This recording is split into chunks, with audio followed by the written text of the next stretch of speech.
Olá a todos, Gabriel Semeunca aqui e esse é o SMcast, o podcast da SMK Estúdio Digital. E agora participando e iniciando um projeto muito especial, que é o projeto Recomeçar. É um projeto que visa aí, abrir oportunidade de espaço de fala para as empresas de São Leopoldo e da região do Rio Grande do Sul, né, que tiverem interesse aqui em falar dos seus negócios, né? E hoje eu tenho uma convidada muito especial, é a Alessandra Stieler. Isso? Falei certo? Certíssimo. Seja muito bem-vinda, Obrigada. Alessandra, ao SMcast. O propósito, então, é que tu fale e conte, né, os efeitos que ocorreram agora com essa tragédia que aconteceu aqui na região, né? E quais os teus planos, então, para recomeçar. Indo do começo, né? Conta um pouquinho como é que é a tua trajetória profissional, né? Até a gente chegar nesse momento. E a partir dali, então, a gente começa a contar como é que foi esse ocorrido aqui para ti e para os teus negócios. Como eu vim parar aqui. Como tu veio parar aqui. Bom, eu sou a Alessandra Stieler, como o Gabriel me apresentou. Muitas pessoas aqui em São Leopoldo me conhecem porque há 10 anos eu tenho a costuraria, conserto e reforma de roupas. E eu abri esse negócio depois de ter largado a minha trajetória de alguns anos de jornalismo. Trabalhei no Jornal VS. Então, às vezes, as pessoas acham, mas eu te conheço de algum lugar. Talvez por tantas reportagens que eu fiz também no município, as pessoas me conhecem dessa época. E depois, na Unicinos, porque, enfim, é uma cidade, né? Uma mini cidade. Até a pandemia, eu fiquei com a costuraria lá no campus, no Redondo. E em 2011, eu vim para o centro de São Leopoldo, então... Tu era incubada lá? Não, na verdade, eu era uma conveniência dentro da universidade mesmo. Entendi. Era um local que eu conhecia muito, eu gosto muito do campus, porque além de estudar, fazia comunicação lá, eu também trabalhei os 2 últimos anos de faculdade lá, fiz um estágio no marketing. Só que eu queria empreender. Eu sempre tive essa vontade de empreender, mas eu não queria empreender na área da comunicação. Aí eu fui pensando no que podia ser legal para empreender e eu sempre tive a costura muito próxima de mim, por conta da minha família. Minha avó paterna Vem de família, então. Vem de família. Porque é uma mudança bem brusca, né? Sair da comunicação e ir para a parte de serviços, né? Não deixa de ser uma prestação de serviço, que nem a comunicação, a informação, né? Eu acredito. Mas realmente é muito diferente, assim. Então, eu quis oferecer um serviço que fosse completamente fora da caixa, realmente, para dentro da universidade, onde a gente chegava lá e o que a gente sempre consome dentro da universidade, né? Alimentação. Então, eu pensei, gente, precisa ter mais alguma coisa aqui. Eu olhava, tem salão de beleza, tem bancos, tem agência dos Correios. Aí eu fiz um planejamento, dei uma estudada lá no mercado. Dá pra dizer que lá é uma mini cidade, né? É uma mini cidade, daí tu pensa que como eu trabalhei e estudei lá, o que era a minha rotina, né? Eu entrava lá às 8 da manhã, eu saía de lá às 10h30 da noite. Então, eu tinha que resolver tudo lá dentro, porque a universidade também fica um pouco longe do centro, né? Sim. Então, eu pensei, acho que isso aqui vai dar certo. Eu contei com uma amiga que tinha um ateliê de costura e ainda tem lá em Porto Alegre. E ela foi lá no campus comigo na época. Isso foi 2013. Eu não tinha largado o meu trabalho ainda, né? Eu ainda trabalhava como jornalista e comecei a amadurecer essa ideia da costuraria. Só que eu também não gostava de algo mais demorado, como costura sob medida. Isso eu não gostava. Entendi. Então, ela me disse assim, olha, eu acho que o mercado aqui comporta esse tipo de serviço rápido, né? Que é o conserto e reforma. Só tu vai ter que aprender a costurar mais do que eu sabia, né? Porque alguma coisa eu já sabia. Então, eu apresentei para a universidade o projeto, eles adoraram, porque eu hoje vejo, e eu acho que foi o que eles enxergaram lá em 2013, que a costura, ela é sustentável. E hoje a gente está aqui também por conta desse tema, né? Sim. Que a sustentabilidade é urgente em todas as áreas da nossa vida.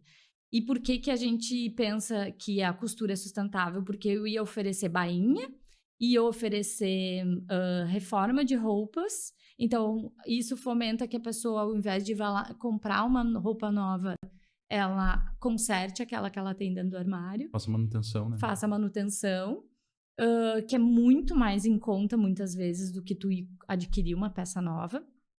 Então, enfim, eu acho que a universidade de cara já gostou. Fora que, assim, pensando lá na universidade, eles não querem impacto... eu não gerava impacto no resíduo, porque não era uma peça nova que eu fazia, né? Era um conserto, então, assim, não tinha nem esse impacto. Enfim, eu sei que eles gostaram muito e o período que eu levei para implantar, para reformar a sala onde eu ia alugar lá dentro do campus, que era uma sala bem pequenininha, pro lado de fora ainda do Redondo, que não era um ponto de destaque. Sim. Levou uns 9 meses para ficar pronto e durante esse tempo, então, eu me especializei. Como eu já sabia costurar, porque eu tinha um hobby... Tinha uma base, sim. Já tinha uma base. Então, essa minha amiga disse, vem pro meu ateliê e tu aprende enquanto a obra anda lá em São Leopoldo, né? E foi isso que eu fiz. E no meio disso teve, nossa, muitos percalços, assim, de ir para Porto Alegre e aí ter greve da Carris. Eu sei que tinham vários, assim, motivos para que talvez eu desistisse. Só que eu já tinha colocado na minha cabeça que eu queria abrir um negócio e trabalhar dentro de um lugar onde eu conhecia já toda a vida, o ecossistema. Uhum. Me encantava, assim. Eu pensei, se eu não fizer isso, alguém vai se dar conta, eu vou me arrepender de não ter feito. Então, eu fiz. Depois, em 2017, surgiu a possibilidade de conseguir uma sala melhor. Uhum. E bem melhor, porque era logo abaixo da reitoria, que é uma das salas mais conhecidas no campus, e também no restaurante universitário. Mas ainda lá. E aí foi muito legal, porque eu fiz, assim... Aí tu pegou uma vitrine, Uma né? vitrine mesmo, né? Sim. Então, antes, no espaço que eu tava, que era muito próximo à biblioteca, eu pegava só algumas áreas, tipo da saúde, do direito, o pessoal do administrativo, que trabalhava mesmo ali nas áreas de apoio dentro do Redondo. Mas quando eu subi, então, para essa área mais visível, essa vitrine... Aí o campus inteiro que ia para a biblioteca, que ia na reitoria, que ia no RU, me enxergavam. Então foi muito legal. Virou uma conveniência, né? Virou uma conveniência, demais. O pessoal ia assistir a aula, provavelmente deixava ali para concerto, já a roupa. E eu vou te dizer que, assim, aí é aquela jornada do empreendedor, que também é um outro podcast, né? Sim.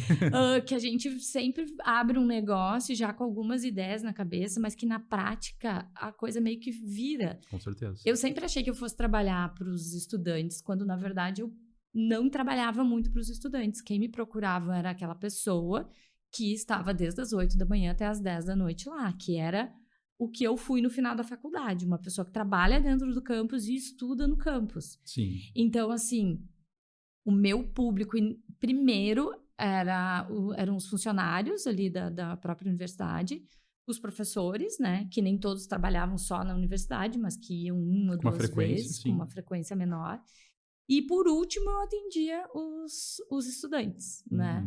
E depois de um tempo, quando eu fui, em 2017, para esse lugar mais vitrine, eu comecei a pegar o Tecnocinos, o polo de informática. Então, a SAP, que hoje está o dobro de tamanho. Que também já é uma outra mini cidade, né? Que já é uma outra mini cidade. Eu trabalhava muito atendendo as demandas desse pessoal. Legal. E era muito legal, muito bacana mesmo. E aí eu comecei a perceber que eu tinha uma equipe, já tinha mais 2 pessoas trabalhando comigo. E eram costureiras também. Que eram uma era assim, ó. Qual é a visão que a gente tem de costureira ainda hoje? Eu acho que tem um estereótipo. O que tu pensa quando tu diz, eu vou na costureira? Pensa já naquela senhorinha, já pensa em algo mais manual, mais tradicional, né? Eu acho que é esse o pensamento comum. Sim. Aí o que acontece, em 2015, entrou para trabalhar comigo uma senhora, que ela já estava aposentada na área de RH, queria aprender a costurar, fez um curso. Eu nem me lembro direito, assim, como foi que a gente se conheceu, mas eu sei que ela não sabia nada de conserto e reforma, então eu ensinei tudo para ela. Ela tem a idade da minha mãe, ela tem 65 anos. E aí começava a acontecer uma coisa muito engraçada, que era, quando alguém chegava falava o que precisava e falava com ela. Achava que ela Achava que ela era a era especialista. exatamente.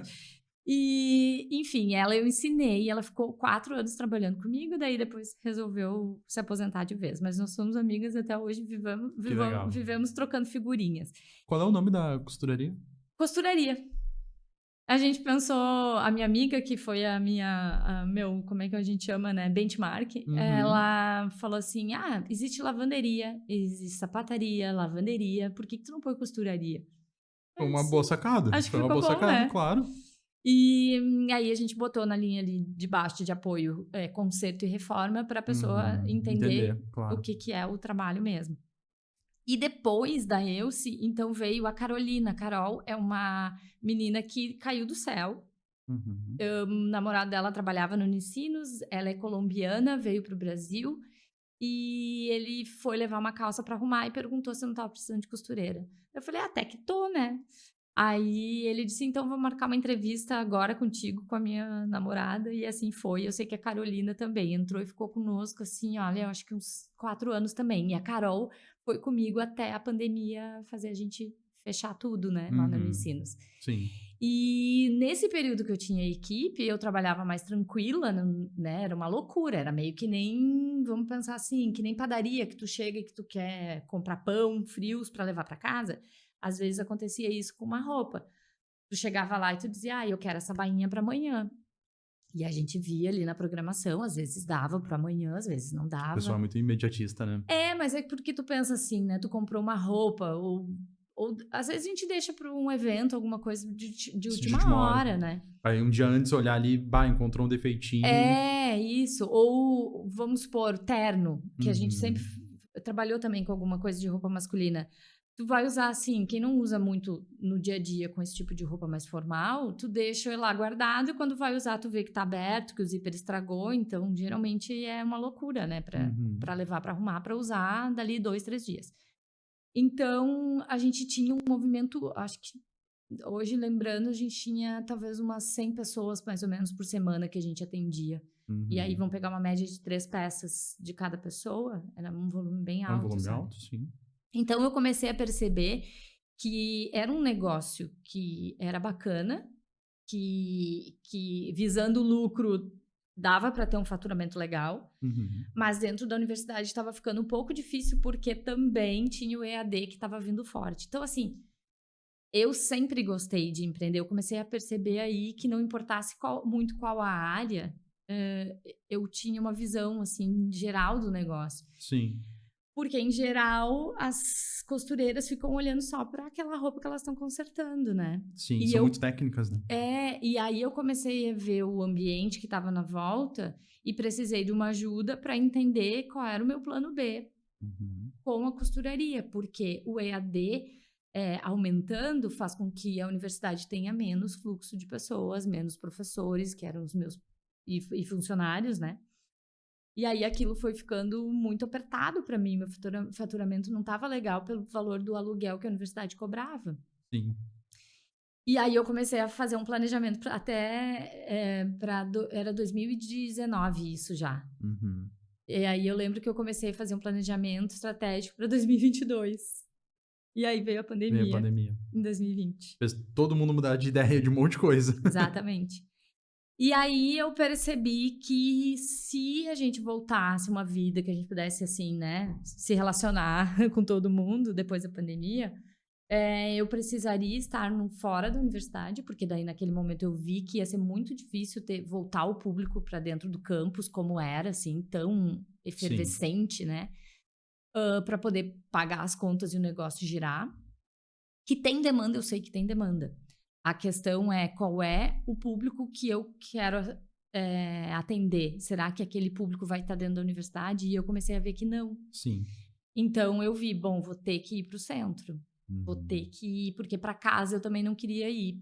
E apesar de trabalhar num bairro que é movimentado, mas não era isso que eu queria. Só que no centro a gente sabe que o valor do aluguel é sempre muito alto, né? Sim. Ainda mais se a gente quer pegar uma área legal do centro. Então, eu comecei a pensar, eu vou criar um hub. E de cara me deu essa ideia de juntar algo que é muito tradicional, que é a costura, com algo que é muito disruptivo pra gente nesse momento, talvez não seja tanto, mas que são os hubs. Sim. Na verdade, é uma ideia que ainda tá sendo aceita, né, pelo empresário, né? E aí... Funciona em muitos lugares, Uhum, já se provou que é uma estratégia válida, até porque tu divide custos, tu uhum, divide estrutura, tu uhum, consegue colocar recursos que daqui a uhum, pouco sozinho tu não colocaria, né? exato. Mas com esse viés, né, de compartilhar, né? Sim. De otimizar. E aí, e pensando nisso de novo, eu sempre, depois que eu entendi que a costura era algo sustentável, que eu podia trazer esse valor para o meu negócio, eu entendi que também construir um espaço onde eu fosse compartilhar o ambiente físico com as pessoas também é sustentável. Faz Uhum. todo sentido. Ah, mas qual é a diferença de um shopping? Nossa, as pessoas às vezes dizem, ah, é que nem shopping. Não, não é que nem shopping. Porque o shopping está ganhando em cima de quem está lá dentro. Eu Sim, estou compartilhando e a gente tá, cada um fomenta o negócio do outro. sim. Então, quando eu consegui esse espaço no centro, eu já tinha o Fabiano, que é advogado, que ali no início eu pensei, será que tem muito a ver, né? Eu queria algo que fosse mais pro feito à mão mesmo, que a gente fosse falar mais de algo mais artesanal. Mas depois eu fiquei pensando, né? Quem na vida passa por essa vida sem precisar de um advogado. Então eu disse, e outra, na lógica de tu ter um ambiente onde tu trabalhe de forma bacana, fazia todo sentido eu ter um amigo trabalhando no mesmo espaço que eu, Uhum. né? Então eu disse, tá, vamos lá, vamos alugar essa casa. E foi ele que disse, tá, vamos que eu vou contigo. Eu acho que faz todo sentido esse negócio que tu tá querendo botar em prática. E aí, por 1 ano e meio, mais ou menos, 1 ano e meio, 2, ficamos eu e ele dividindo a casa. E a casa é uma casa grande, né? Uhum. E aí, como eu vejo que quando a gente tá em movimento, né, as coisas vão acontecendo. Com certeza. O ano passado, início de maio, a Cláudia, que é da Feira Bem Vestida, que é um brechó que funciona muito no Instagram, e ela é bem digital, assim, me procurou porque ela faz uma feira muito grande aqui em São Leopoldo, reunindo vários brechós de vários locais do país, inclusive. Ela queria que eu falasse sobre o meu trabalho, porque a feira dela também pensa sobre sustentabilidade, porque brechó é Sim, sustentável. claro.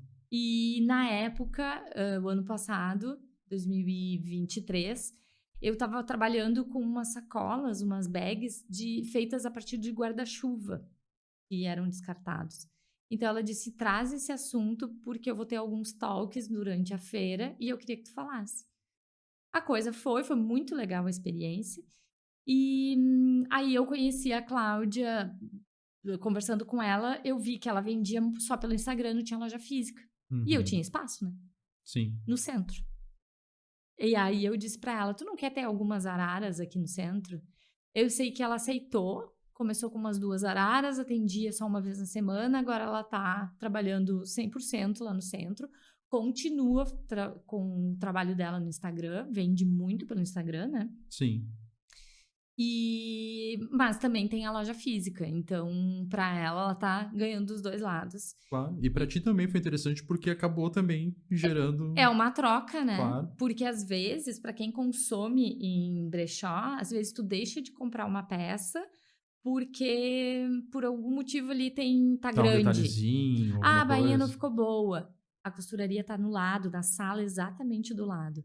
Às vezes, o meu cliente chega ali para fazer uma bainha, enquanto eu posso fazer uma bainha rápida, express, ele fica olhando uma roupa na Mais coisas arara e ali. já compra. Que legal. E agora, em março, a Bianca Sontag é fotógrafa e tá no time também de parceiros fixos, que é assim que eu divido, né? Que eu chamo os parceiros.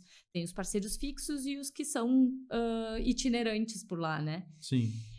A gente tem a Bioselva, que também é parceira de plantas, porque a casa é enorme, e eu disse, preciso ter plantas aqui. E eu conheci o Itan, que é o dono da Bioselva, também no evento da Feira Bem Vestida. Então é isso, assim, é um hub de serviços, né? Esse é o nosso foco. E aí tem a fotografia, que também a Bianca trabalha um estilo diferente de fotografia, faz o Acaba convencional. agregando para os negócios de vocês também? Sim, porque ela fez já a cobertura fotográfica da Feira Bem Vestida. Entendi. Legal. E aí, outra coisa que a gente, agora um pouco antes dos acontecimentos da enchente, a gente estava selecionando ali as fotos que a gente ia fazer um painel no nosso hall de entrada para também vender o produto, né? E a Bianca, ela fomenta muito a impressão, que a gente imprima as fotos, para a gente ter fotos impressas em casa, né? Sim. Não só no computador, porque fica lá esquecido, a gente nunca vê. Então, a gente quer fomentar isso também, né? É uma vertente, assim, bem... que tem bem em mim, assim, é intrínseco, sabe? O gostar do fazer. A cultura maker, que vem com outro nome, mas é isso, né? Sim. De tu fazer foto, imprimir foto e ter a foto, de tu comprar roupa, usar, se estragou, consertar. Eu também dou aula de costura, então é uma forma também de mostrar para as pessoas o quanto a costura é libertadora, porque às vezes tu não tem o tempo de levar a roupa para consertar, mas se é uma bainha, se é uma costura simples, um botão da tua camisa que caiu, tu sabe fazer. Na verdade, eu acho que é uma profissão que está cada vez mais escassa, né? São cada vez menos profissionais, ou talvez os profissionais que existam, eles ainda estão em locais não de tão fácil acesso, né? Ou Sim. não tem a visibilidade. Sim. Daqui a pouco não tem um posicionamento no digital, não tem... Enfim, né? São coisas São várias variáveis. Mas que eu percebo que alguém que precisa de um costureiro hoje, ou ele tem alguém de confiança, ou ele precisa ir atrás e às vezes ele demora para achar né, essa situação. Ou às vezes precisa de algo muito específico também, né? Eu atendo, às vezes eu brinco, qualquer dia desse alguém vai largar a mãe lá para ver se eu conserto, porque as pessoas ganham confiança, e aí eu gosto muito de comparar, como tu falou, a pessoa, quando ela acha uma costureira, ela não larga até que a costureira se aposente. E isso acontece com outras áreas. Então, assim, a gente precisa valorizar o que é feito artesanalmente, porque senão vai acabar. Com certeza. E eu gosto de comparar, por exemplo, tu adora ir sempre no mesmo médico. Quando tu muda de... mas eu queria tanto... Eu sou o cara que tem os caras. Eu tenho o cara da elétrica, eu tenho o cara da mecânica, eu tenho o cara... prestador de serviço. É isso aí, tu vai criando uma lista ali de profissionais que tu confia mais. Exato. Natural. Então, eu digo assim, a costureira é essa pessoa que tu tem que ter confiança. E eu também tenho uma forma de atender... que eu não me interesso só pela peça que tu tá deixando lá para consertar. Eu quero entender, porque muitas vezes a pessoa tá trazendo uma peça, daí eu vou pegar uma que tenha que fazer alguma reforma a mais. Eu consigo captar o que ela quer com aquela peça, às vezes. Já teve situações em que não valia o custo-benefício. Só que daí, conversando com a pessoa, dando tempo para eu conhecer aquela pessoa, eu entendi que aquela peça tem um valor efetivo para ela. Com certeza. Então, eu vou dizer assim para ela, deixa a peça aqui, eu vou dar uma olhada no que dá para fazer, eu vou te passar o valor e tu vai me dizer se tu quer ou se tu não quer, né? Porque eu tenho muita vontade em atender as pessoas e levar para ela aquela peça de volta para casa que ela tanto tem apego. Claro. Né? Às vezes é uma coisa que ganhou do marido, às vezes é alguma coisa que ganhou do pai, da mãe. E às vezes eu também chego e coloco bem na mesa, que daí pega o outro lado, que é o do consumo. Quando eu tenho tempo de conversar e eu vejo que ao longo desses 10 anos eu fui fazendo uma educação das pessoas que chegaram até mim. Que foi, a gente não precisa comprar tanto, desde que a gente compre roupas boas. Então, eu acho que também tem esse lado de desaparecer as costureiras por conta da facilidade que é comprar uma roupa hoje pela internet. Mas nem todas as roupas são boas e as pessoas estão se contentando, acho que com pouco até, vou te dizer. A gente vê vários movimentos, né? A gente viu um momento assim onde tudo é compra da China, compra barato, compra. Mas eu acho que agora a gente está passando por uma outra virada de chave, que a pessoa está mais valorizando a qualidade e a durabilidade da peça do que realmente comprar, né? Isso é legal, porque entra de novo na questão a sustentabilidade ambiental. Eu sei que sustentabilidade, até esses tempos eu vou ver o que é a definição de sustentabilidade, porque a gente usa tanto que fica meio que batido, assim. Fica. E aí, o sustentável, ele fala muito do meio ambiente mesmo. E tu consumir roupa impacta completamente no meio ambiente. Sim. Né? E eu fui ficando apaixonada cada vez mais pelo tema, porque aí a gente vai sabendo quantos litros de água custa para tu fazer um jeans, aí tu fica sabendo do tingimento, tu fica sabendo como que o algodão é produzido. Então tem muita coisa por trás que a costura me trouxe. Mas isso que eu vejo que é porque eu tenho essa vontade de, além de costurar, eu quero entender realmente todo... Sim, tu vai de ponta a ponta, de né? ponta a ponta. E aí, para sanar, eu acho, toda essa vontade de conhecer várias áreas, o Hub Feito à Mão me supre isso. Por quê? Porque quando a Cláudia entrou com o brechó lá, eu comecei a entender como é que era o mundo do brechó. E é assim, encantador. E é muito legal a gente ver que as pessoas estão entendendo que comprar roupas de segunda mão não é ruim, a roupa não traz uma energia negativa porque era de uma avó que já faleceu. A gente cria algumas paredes, umas barreiras, como tu falou. Mas pegando, por exemplo, assim, carro hoje, é a coisa mais comum de comprar um carro usado.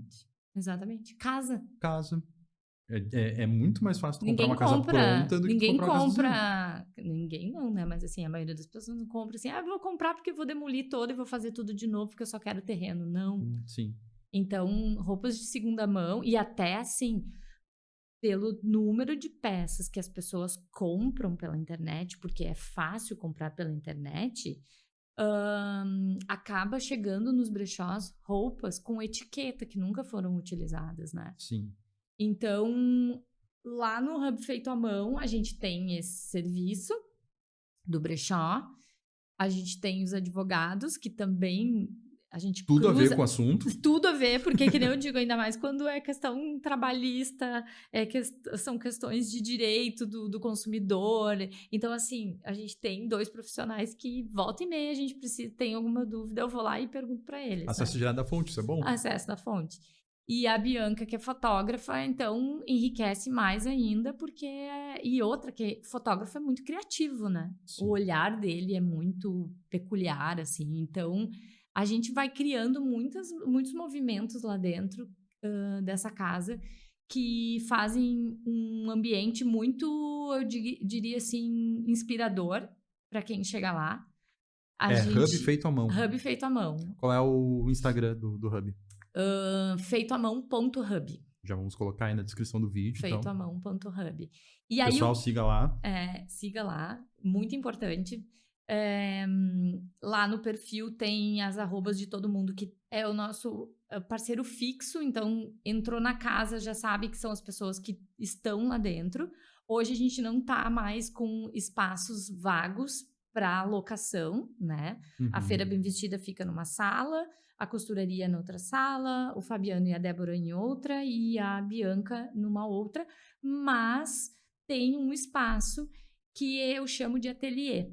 E aí é um espaço muito versátil, que já teve oficina de plantas, de cultivo de plantas, já teve aula de costura, já teve aula de línguas. Então, assim, é uma sala muito versátil.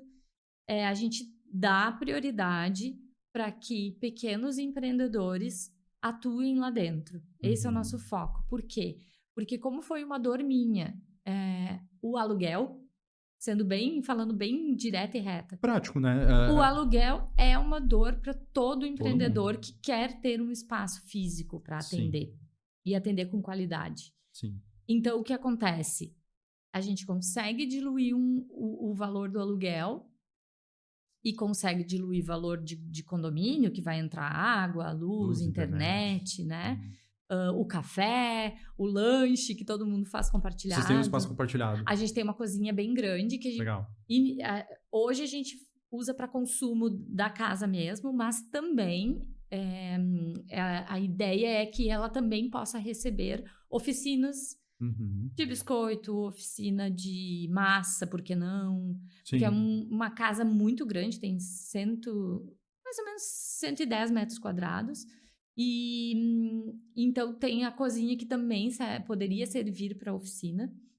A gente já fez algumas feiras lá. Na primavera, na entrada da primavera, ano passado, a gente fez uma feira e daí chamou outros empreendedores locais para expor. Foi bem legal. Choveu bastante, né? Mas mesmo assim a gente teve como alocar todo mundo dentro da casa. Então a ideia é que nesse ateliê a gente possa receber.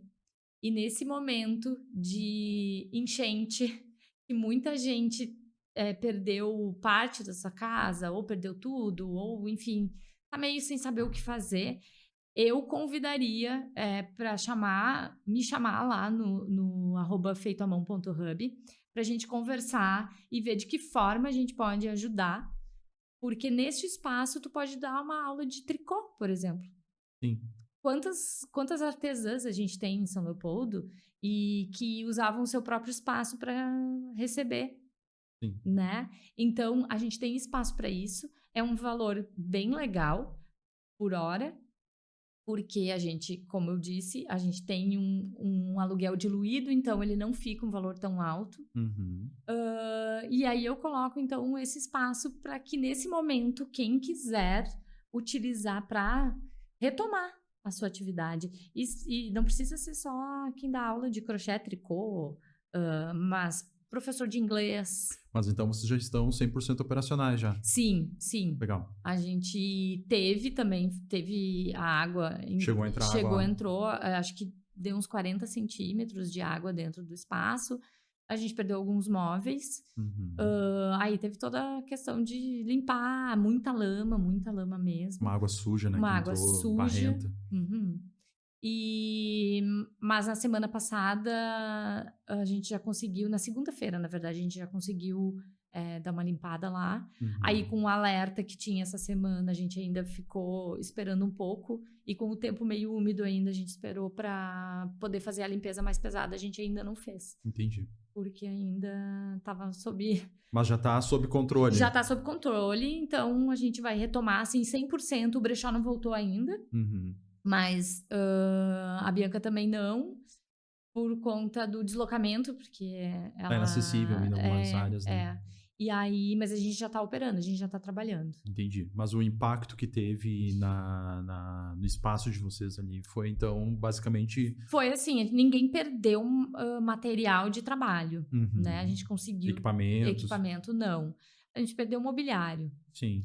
Aí, claro, a infraestrutura da casa, as portas... As portas incham, né? Ficou bem complicado, né, de trabalhar. E as portas, como é uma casa antiga, ela é da década de 60, as portas ainda são originais, acho que de 30 anos atrás, e elas são de madeira. Então, essa inchou um pouco, mas já tá voltando ao normal. Mas essas portas mais novas, internas, a gente vê que molhou, ela já estragou, né?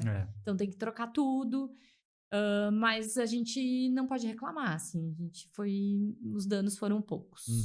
E em relação à galera que tá ali, são 6 profissionais. 6 profissionais. Teve algum impacto direto nas casas? Não. Todos também bem? Graças a Deus, todos estão bem. Todo mundo bem, assim. Alguns moram... a Bianca mora em Novo Hamburgo, numa parte alta também. E a gente aqui em São Leopoldo, a maioria mora em São Leopoldo, também não teve problema. Até é legal que isso me deixa feliz, porque quando a gente monta um negócio colaborativo como é e compartilhado, como é o Hub Feito à Mão, a gente encontra parceiros de trabalho que são parceiros para muitas coisas. Sim. Então, a gente também não está... a gente está retomando o nosso trabalho, porque não pode parar, né? Porque o caixa não perdoa depois. Sim. Mas a gente está tentando conciliar com ajuda em vários lugares, da forma que pode. Sim. Então, assim, eu já fui trabalhar aqui no Bigornão, a Cláudia já estava lá no Ensinos fazendo alimento lá para o pessoal na cozinha da gastronomia. A Bianca estava no Liberato também atendendo, na FENAC. A Débora estava limpando casa hoje lá na feitoria. Então, a gente vê que todo mundo se engaja De alguma forma. de alguma forma, sabe? A primeira coisa que, quando tu comentou, né? Quando a gente olhou o teu trabalho, quando tu veio pra cá, foi que eu pensei, né? Muitas doações chegaram nos lugares com roupas rasgadas, com roupas em estado, assim, que... Lixo. É, Resíduo. que era pra colocar fora e não doar, né? Exatamente. Mas a importância do trabalho nesse ponto, né? Bom, pega essas roupas rasgadas e avalia, né? O que pode ser restaurado, o que pode ser trabalhado, né? Alguns clientes, quando eles levam, por exemplo, o jeans que gastou no meio da perna, assim, que eles me perguntam, esse daqui vale, a gente olha contra a luz, assim, isso aqui vale arrumar? Tá transparente já? Tá transparente já, daí eu digo, esse não vale, só que aí tu olha pro jeans, o que acontece? Ele tá inteiro, né? Parte do cós, dos bolsos e do joelho pra baixo, ele tá inteiro. Então, eu vou armazenando de tempo em tempo algumas peças, e eu faço um upcycling, upcycling é um termo que dá um novo ciclo de vida para uma peça, e dando um up. O que é dar o up? Botar ele melhor do que ele estava, né? Então, uma calça que ia pro lixo, pro aterro sanitário, ela pode se transformar numa mochila. Pena, não trouxe nenhum item hoje, mas eu mando para vocês ali depois foto. Assim como o guarda-chuva que eu estava conversando antes, que foi meu elo de ligação com uma das parceiras, né? O guarda-chuva, depois de estragado, geralmente ele é coletado na coleta seletiva e ia pro pavilhão lá. E o que era consumido desse guarda-chuva? O metal. Eles tiravam a lona. Na verdade, nem tiravam a lona. O metal era vendido com a lona e quem ficava com metal incinerava a lona. E a lona do guarda-chuva é super resistente e até certo ponto ela é impermeável. Sim. Então eu pensei assim, gente, eu preciso fazer alguma coisa com guarda-chuva. Assim como eu pensava no jeans, né? Que eu transformava em bolsa e mochila. E eu passei a fazer, então, sacolas também com guarda-chuva. Legal. E é super resistente, né?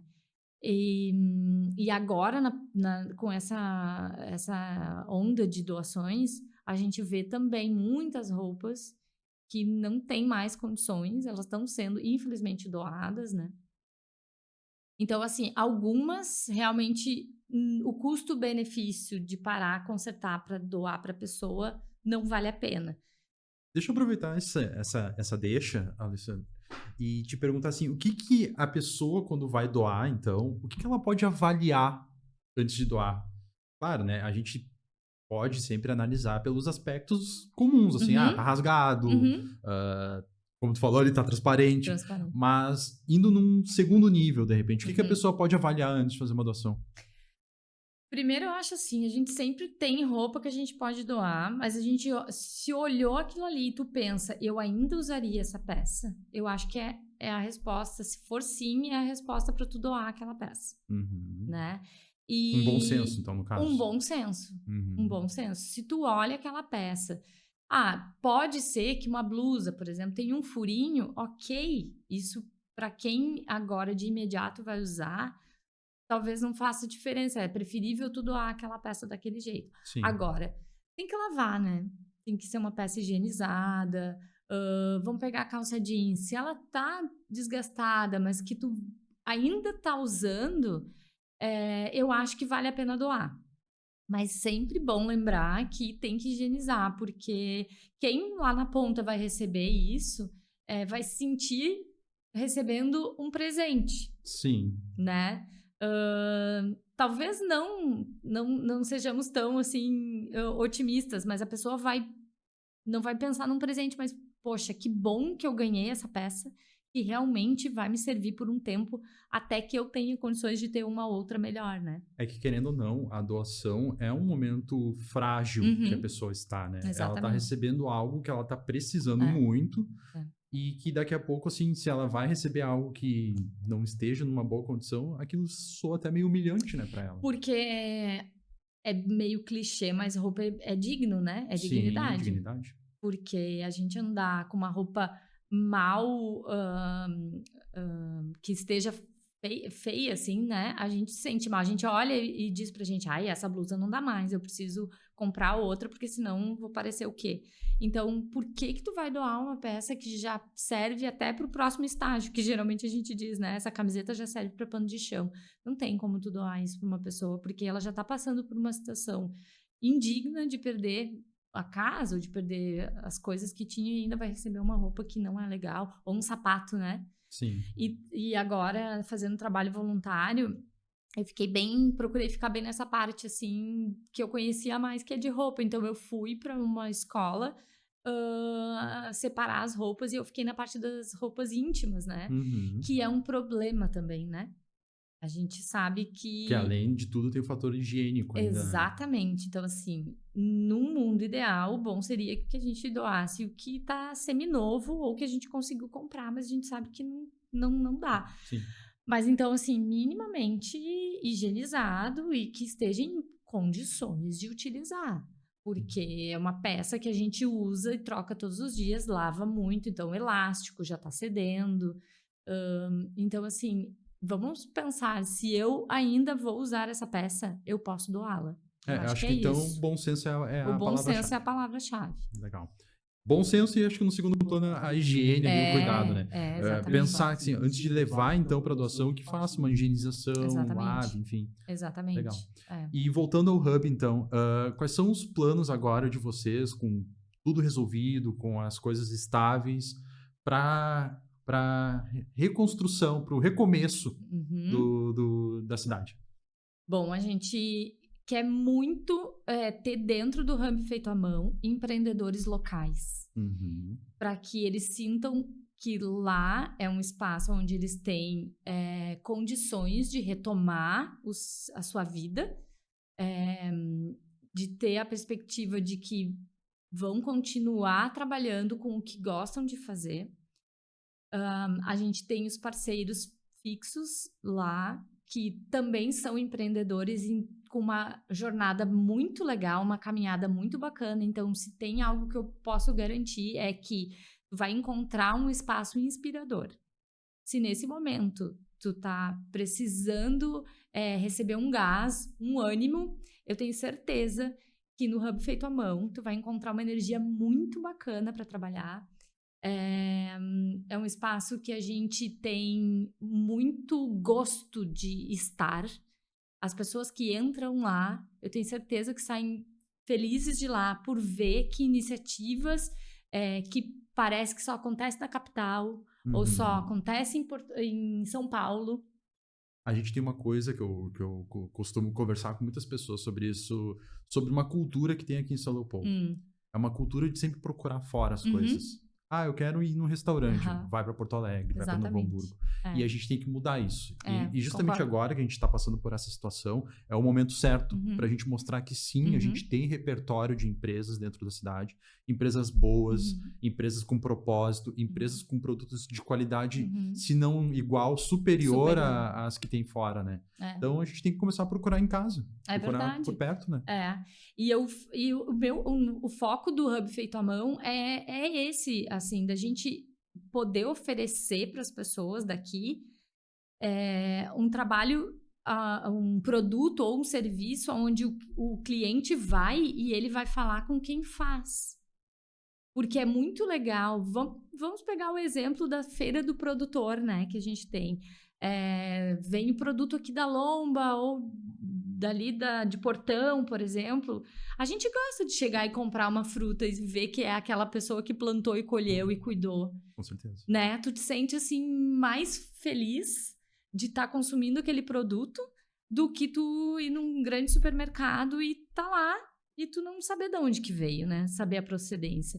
Então, assim, lá no Hub Feito à Mão, tu vai encontrar as pessoas que estão realmente fazendo aquele serviço. Legal. Eu sou a pessoa que costuro a tua roupa.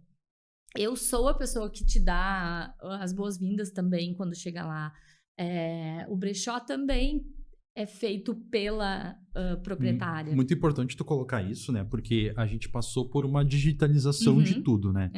Automações, processos onde 70%, 80%, 90% do atendimento é feito por uma máquina, né? E a gente ficou tão afastado fisicamente das pessoas durante a pandemia, né? E eu acho que isso criou um outro nicho de mercado, onde a humanização ela vai tomar a frente. Eu acho muito engraçado quando a gente fala em humanizar as coisas. Eu sou uma pessoa que eu gosto muito de todas as novidades tecnológicas que vêm, mas eu sempre penso que a gente está fazendo para humanos. Então, gente, humanizar, a gente nem tinha que falar nisso, né? Mas eu acho engraçado quando a gente fala que tem que humanizar. Nós somos humanos, a gente tem que usar a tecnologia, mas todo mundo fica de cabelo em pé, né, com a inteligência artificial. Mas aí eu pego o teu gancho, é o bom senso. É o bom senso. Se a pessoa consegue aliar a automação, a inteligência artificial com o processo humano, tu consegue criar um vínculo muito maior com o teu público. Exatamente. O problema é que, o que acontece? Hoje a pessoa começa a ter um pouquinho mais de escala, ela já quer automatizar tudo. Exatamente. Não vejo errado nisso. Só que a tua automação, ela tem que estar com um viés lá na ponta do atendimento humanizado. Então, tu alia o melhor de dois mundos, sabe? Exato. Tu consegue fazer aquele atendimento inicial para que a pessoa consiga... Muitas vezes o cliente não entende o que ele quer, então tu poder dar aquele primeiro norte, mas que lá na ponta tu seja bem recebido, que tu... Enfim, é como tu falou, né? Seja atendido por uma pessoa... É como tu falou, né? A gente não deveria estar discutindo isso, mas eu entendo que alguns lados, para que tu deixe de estar tão envolvido no processo e tu consiga ter uma escala, tu precisa da automação, mas ao mesmo tempo eu vejo também que a fidelização do negócio, aquele carinho, aquele trajeto que o cliente tem até o resultado final, uma máquina jamais vai ter. Exato. Uma máquina não vai entender o valor afetivo que a roupa X vai ter no... Eu tenho muitas ideias quando eu vejo o meu negócio além da costura, como eu falei. Fui entendendo e conversando com muitas pessoas e eu começo a entender que a costura, ela tá em como eu vou dizer, tá muito no nosso dia a dia, só que a gente às vezes não presta atenção. A costura tá tão no nosso dia a dia quanto a nossa alimentação. Sim. E aí eu começo a perceber que por essa escalada que se deu, e aí vamos pensar na moda, né? Todo mundo acha muito fácil comprar pela internet. E eu vou te dizer, não é muito fácil. Pode até ser se tu não te importa tanto com o produto que tu tá comprando. Mas para quem gosta de comprar uma roupa de qualidade, às vezes tu vai te chocar quando tu chega numa loja virtual e tu não consegue ter descrição do produto. Então, como é que tu vai saber que tu tá comprando uma peça de um tecido tal se não tem a descrição do produto? Tu imagina tu comprar... É a mesma coisa que tu chegar comprar um produto que não tem rótulo. Sim. Tu não sabe do que é feito aquilo ali. E aí eu vou te dizer que eu, como costureira, entendi que até no digital eu posso servir. Sim. Porque eu posso te dizer como tu compra melhor. O que vai te fazer chegar... Porque o meu sonho, eu digo que ultimamente o meu sonho... É só fazer bainha e ajuste de cos em calça, né? Não transformar a peça inteira. Porque às vezes eu tenho que transformar a peça inteira, porque tu comprou pela internet, não tinha tabela de medidas que batia com o que tu imaginava, não tinha descrição, mas tu comprou porque o preço era bem legal. E aí quando chegou uma peça que... Não serve. Não serve. E daí não tinha tabela de medidas, tu comprou G, mas tu veste M. Então, eu vou ter que diminuir toda a calça, daí eu vou ter que te cobrar praticamente o valor que tu pagou pela peça. Então, assim, a costura tá aí, a costureira tá aí, e a gente tem também esse papel, de repente, de deixar só o lado do dia a dia ali dentro do ateliê para contribuir lá na outra ponta, que é o digital. Claro, falta interesse, e eu até acho que como a gente falou no início, né? A gente tem ainda a impressão de que as costureiras são ainda muito pessoas de mais idade. Acho que sim, acho que está diminuindo muito o número de jovens que queiram trabalhar com a costura, mas porque não enxergaram o que eu estou enxergando há 10 anos já. Sim. Então, assim, gente, prestem atenção na costura. É um negócio que vai longe ainda. Claro, a gente sempre vai precisar de roupa. Até que eu fico pensando assim, até que se invente uma tecnologia que imprima a roupa, que nem objetos 3D, mas acho muito difícil. Mas ainda assim, por mais que se imprima uma roupa e tudo mais, ainda vai ter uma necessidade de avaliação, de formato, de até a manutenção mesmo. Então, nada dura para sempre. E outra, enquanto as pessoas consumirem grandes marcas, porque a gente gosta de grandes marcas, né? Para chegar uma peça de roupa da Adidas, vou dar um exemplo, ou sei lá, da qualquer outra marca que tu pense, tem alguém que desenhou aquela peça, mas quem desenhou não costurou. Então, tem que ter esse trabalho manual. E aí a gente pode pensar para outras áreas também. Sim. Que demandam do artesanal. Sim. Né? Então, assim, o hub feito à mão saiu da minha cabeça por causa desse desejo também de fomentar as manualidades, tudo que é feito pensando no Gabriel, pensando na Cíntia, né? Muito legal. Que é do humano para o humano. Sim. Mas sempre atenta às tendências que estão por aí. Por isso, o hub, que as pessoas às vezes não sabem nem pronunciar, mas no Instagram eu coloquei uma explicação de onde surgiu o termo, porque eu acho que é legal a gente ir se apropriando de termos que são diferentes, né? Então, é isso. Tem várias, hoje, né, várias palavras que podem dizer isso. Hub, ecossistema. Tem, enfim. Mas o que vale é a intenção. Eu quero te dar parabéns pelo trabalho que vocês estão executando. Obrigada. Quero te desejar, então, toda boa sorte agora nesse momento, né? Vamos precisar nos aliar, nos conectar, né? Quero deixar não só a SMK, mas também o nosso espaço aqui de eventos, a ANEL também, que é a nossa empresa de tecnologia e marketing digital, à disposição, né? Para ajudar os negócios de vocês, ajudar o Hub. E agradecer, então, o teu tempo, a tua disponibilidade. Eu que agradeço. Contem comigo para qualquer experiência inovadora, porque eu adoro. Muito obrigada. Quero deixar aqui, então, para o pessoal que assistiu até aqui o vídeo, que curta, que nos siga. Curta também o Hub, né? Curta os profissionais que estão envolvidos lá. Sim, por favor. Então, quer deixar as tuas considerações finais? Eu agradeço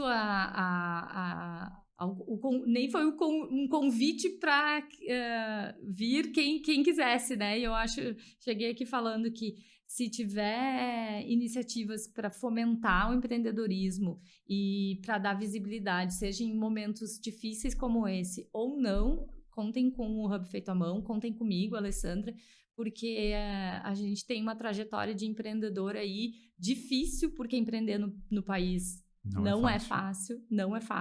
E aqui, em especial no Rio Grande do Sul, parece que vai ser um pouco mais difícil nos próximos anos.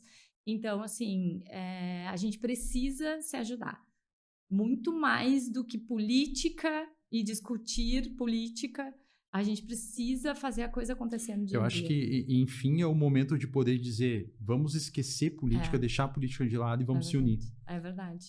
Porque se a gente for depender dessas situações, aí a gente não vai a lugar nenhum. A gente consegue, nesses momentos, melhorar os processos que a gente vê que talvez não estejam funcionando tão bem. É bom que a gente faça uma lista, às vezes, do que a gente está vendo que está dando errado, porque como empreendedor, a gente tem essa capacidade de enxergar o problema e de querer resolver. Com certeza. Então, se a gente pegou esse momento catastrófico, principalmente aqui em São Leopoldo, região Vale dos Sinos, o que a gente viu que não deu certo? E de que forma a gente consegue, em grupo, né, dar ideias e propor melhorias para que a gente realmente consiga fazer com que as nossas cidades deem a volta por cima, porque senão vai ficar todo mundo nesse atoleiro, né? Muito bem colocado. É o momento agora de ver o que deu certo, evidenciou que não Uhum. estava tão legal e Uhum. agora a gente tem que decolar. É verdade. Muito Quero obrigada. agradecer então, pessoal. Até a próxima.